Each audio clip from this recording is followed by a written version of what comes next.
दोस्तों, हालिया अपडेट के मुताबिक भारत की धरती ने एक जबरदस्त खजाना उगला है, तेल का खजाना। ये सुनकर पूरा अरब देश हिल गया है। इस खजाने के चलते भारत की एनर्जी पॉलिसी में क्या बदलाव आएंगे और इसका असर बाकी देशों पर कैसे पड़ेगा, चलिए इस मामले पर एक नजर डालते हैं। दोस्तों, जो भारत कल तक तेल के लिए दूसरों पर डिपेंड था, आज उसी भारत की मिट्टी से दो दो तेल के कुएं फूट रहे हैं। यह सिर्फ तेल नहीं है, यह है हमारी आत्मनिर्भरता की नई पहचान। अब वह दिन दूर नहीं जब दुनिया भारत को तेल के नए शहंशाह के रूप में देखेगी। हाल के समय में भारत का ऑयल प्रोडक्शन काफी बढ़ा है। अगर हम बात करें आंकड़ों की, तो एक अनुमान के अनुसार भारत के नए तेल कुएं खोजने से देश का उत्पादन लगभग 15 से 20% तक बढ़ सकता है। इससे हमें सालाना करीब 3 से 4 मिलियन बैरल कच्चा तेल ज्यादा मिल सकता है। इसका सीधा फायदा यह है कि हमें विदेशों से तेल खरीदने की जरूरत कम होगी, जिससे हमारी विदेशी मुद्रा बच सकती है।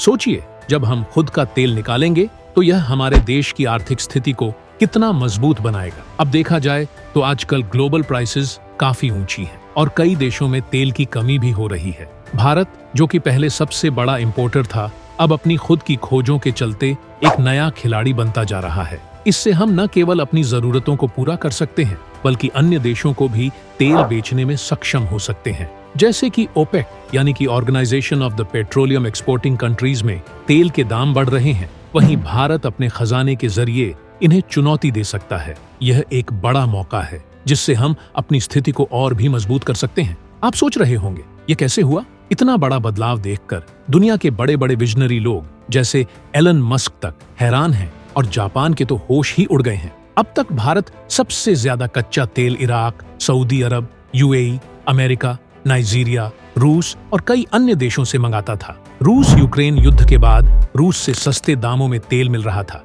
लेकिन अब रूस ने दाम 3 गुना बढ़ा दिए हैं। अरे, ये तो झटका था। लेकिन जैसे कहते हैं, कुदरत कब किसका साथ दे कहा नहीं जा सकता। ऐसा ही भारत के साथ हुआ। हमारे अपने देश में 2 बड़े तेल के कुएं मिल गए हैं। यह तो मानो कुदरत का तोहफा है, जिसे देखकर दुनिया के बड़े बड़े तेल एक्सपोर्टर्स के होश उड़ गए हैं। चीन और रूस जैसे देशों को तो मानो सीधा तमाचा लगा हो। अब दुनिया देखेगी कि भारत भी इस तेल के खेल में किस तरह से अपनी जगह और मजबूत करता है। देखिए, अब वह दिन गए जब भारत सिर्फ पेट्रोल और डीजल पर निर्भर था। जो देश भारत को कमजोर समझते थे, उनकी बोलती बंद हो गई है। आज का भारत नए रास्ते तलाश चुका है और अब हम ग्रीन हाइड्रोजन की तरफ मजबूती से कदम बढ़ा चुके हैं। यह वही ग्रीन हाइड्रोजन है जो भविष्य में एनर्जी सेक्टर में क्रांति लाने वाला है। और सिर्फ यही नहीं, भारत में लिथियम के ह्यूज स्टोर मिलने के बाद हमारी बैटरी टेक्नोलॉजी भी नई ऊंचाइयों को छूने वाली है। महंगाई का भी जवाब अब भारत के पास है। आपको पता है, भारत अपनी 85% क्रूड ऑयल की जरूरतें बाहर से पूरी करता था, इसीलिए ट्रांसपोर्टेशन महंगा पड़ता था। लेकिन अब जब गाड़ियां पेट्रोल डीजल छोड़कर नए एनर्जी सोर्सेज की तरफ बढ़ेंगी, तो यह महंगाई की कमर टूटने वाली है। विदेशी देश जो तेल के दाम बढ़ा बढ़ाकर हमें परेशान करते थे, अब उनके होश ठिकाने आने वाले हैं। वह दिन दूर नहीं जब उन्हें अपने तेल की कीमतें गिराकर हमें देना पड़ेगा। भारत अब महंगाई को काबू में करने और आत्मनिर्भर बनने के रास्ते पर है। अब जरा रुकिए और सोचिए, अब ओडिशा में सोने के विशाल भंडार ने तो वाकई हर किसी का ध्यान खींच लिया है। लगता है कि भारत के जमीन के नीचे छुपे खजाने अब धीरे धीरे बाहर आने लगे हैं। फिर मुंबई से जो खबर आई, उसने तो सबको चौंका दिया। मुंबई में 2 नए तेल के कुएं मिले हैं। जी हाँ, सही सुना आपने। भारत को नए तेल और गैस के भंडार मिले हैं और यह किसी उपलब्धि से कम नहीं। अब आप खुद सोचिए, जब भारत के पास तेल और गैस के अपने संसाधन होंगे, तो हम किस तरह से आत्मनिर्भरता की ओर तेजी से बढ़ सकेंगे। यह सब कुछ कैसे हुआ? दरअसल हमारी देश की प्रमुख सरकारी company ONGC oil and natural gas corporation ने अरब सागर के मुंबई ऑफशोर क्षेत्र में 2 नए कुएं खोज निकाले हैं। और सबसे बड़ी बात, ये कुएं ओपन एरिया लाइसेंसिंग पॉलिसी के तहत खोजे गए हैं और इन्हें अमित नाम दिया गया है, ताकि यह खोज हमेशा याद रखी जाए। अब भारत तेल उत्पादन में भी आत्मनिर्भर बनने की राह पर तेजी से आगे बढ़ रहा है। पहली और सबसे बड़ी बात, इससे हमारी तेल की इंपोर्ट डिपेंडेंसी कम होगी। यानी जितना तेल और गैस हम अपने देश से निकालेंगे, उतना हमें बाहर से इंपोर्ट करने की जरूरत नहीं होगी।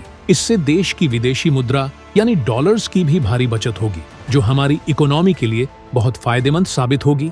अब जरा सोचिए, ओएनजीसी भारत की सबसे बड़ी तेल और नेचुरल गैस प्रोड्यूसर है और यह कंपनी इंडियन इकोनॉमी का एक मजबूत स्तंभ है। इसका हेडक्वार्टर दिल्ली में है और यह हमारे पेट्रोलियम और प्राकृतिक गैस मंत्रालय के अंतर्गत आती है। जो तेल और गैस आप रोज इस्तेमाल करते हैं, उसका लगभग 70% कच्चा तेल और 60% नेचुरल गैस ओएनजीसी ही देश में पैदा करती है। इस तरह की खोज न सिर्फ ऊर्जा की सप्लाई पक्की करती है, बल्कि आने वाले समय में हमारे देश को आत्मनिर्भर बनाने में भी महत्वपूर्ण भूमिका निभाती है। और दोस्तों, क्या आपको पता है कि तेल और गैस ढूंढना कितना मुश्किल काम है? यह काम किसी रोमांचक सफर से कम नहीं।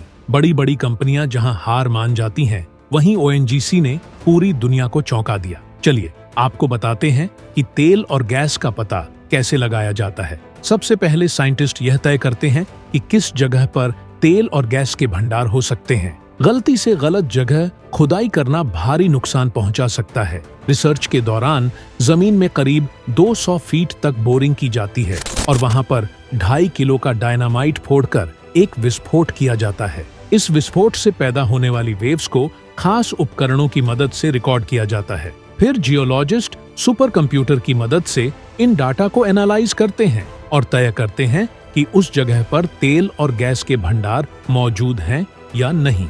जब इस प्रोसेस से तेल और गैस की मौजूदगी की पुष्टि होती है, तब जाकर कुएं खोदने का काम शुरू होता है। अब आप सोच रहे होंगे कि समुद्र में यह कैसे किया जाता है। समुद्र में तेल खोजने का तरीका थोड़ा अलग होता है। जहाज से पानी के अंदर सीस्मिक वेव्स भेजी जाती हैं, जो पानी के नीचे की चट्टानों और तेल के भंडारों से टकराकर वापस लौटती हैं। यह वेव्स जहाज में लगे डिवाइसेस से रिकॉर्ड होती हैं और इनकी जानकारी भी सुपर कंप्यूटर के जरिए प्रोसेस की जाती है। इसी डाटा से यह तय होता है कि किस जगह पर तेल के भंडार हैं। आपको एक और बात बता दें दोस्तों, धीरे धीरे पेट्रोल और डीजल की मात्रा घट रही है, इसलिए जितनी जरूरत हो उतना ही उपयोग करें, क्योंकि अगर सब सही रहा तो 2024 से 2025 का साल ओएनजीसी के लिए काफी जरूरी साबित हो सकता है। कंपनी ने गैस प्रोडक्शन में गिरावट को रोकने में कामयाबी पाई है और भविष्य में और भी बेहतर रिजल्ट्स दिखने की उम्मीद है। सरकार भी कच्चे तेल पर निर्भरता घटाने की कोशिशों में लगी है। वर्तमान में मौजूद पारंपरिक विस्फोटक डेंटेक्स या स्टॉर्पेक्स, जिन्हें पारंपरिक हथियारों, हवाई बमों और कई अन्य गोला बारूद में इस्तेमाल किया जाता है, उनकी टीएनटी की क्षमता 1.25 से 1.30 है। ब्रह्मोस वॉरहेड को भरने के लिए हेमेक्स का इस्तेमाल किया जाता है, जिसकी टीएनटी 1.30 है। क्षमता 1.50 है। इकोनॉमिक एक्सप्लोसिव लिमिटेड की कोशिश है कि आने वाले 6 महीने में टीएनटी की क्षमता को 2.3% तक बढ़ा लिया जाए। तो दोस्तों, आपका इस पर क्या कहना है? अपने विचार कमेंट बॉक्स में जरूर बताएं और चैनल को भी सब्सक्राइब जरूर कर लीजिएगा। जय हिंद।